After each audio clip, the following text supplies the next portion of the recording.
Wayne Mayor Tom Henry recently spent time in Hawaii.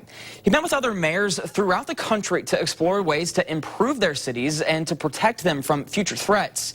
One of the future threats that was discussed was climate change. Fox 55 meteorologist Caleb Saylor has more on what Fort Wayne is doing to prepare. For most of the 21st century, scientists, climatologists, and meteorologists have been warning about climate change and the impacts it could have on our cities. Recently, I sat down with Fort Wayne Mayor Tom Henry to discuss his time spent in Hawaii, where he spoke with other mayors about what Fort Wayne is doing and could be doing to become more eco-friendly. The world around us is changing. The climate around us is changing. 97% of scientists agree that humans are causing climate change.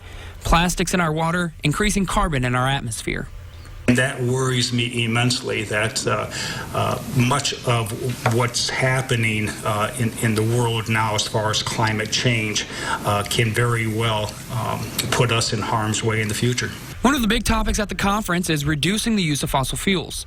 The U.S. Energy Information Administration says over 63% of energy consumption was fossil fuel based in 2018. Reducing the use of fossil fuels reduces the amount of carbon in the atmosphere, something Fort Wayne has been doing for several years. Almost every vehicle that we have has been converted to either E85 fuel or other types of hybrid operations in order to cut fuel consumption.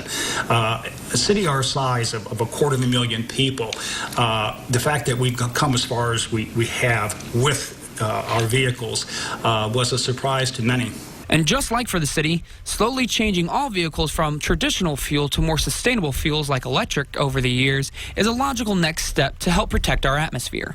The city is doing other things as well to cut back on energy consumption, like converting street lights and traffic lights to LED. But Mayor Henry says we're well behind other cities on that. Fort Wayne is even producing its own energy, something Henry says impressed other mayors from around the country. Going from waste to energy. We here in Fort Wayne have been doing that now for a number of years, moving waste to energy in our filtration plant.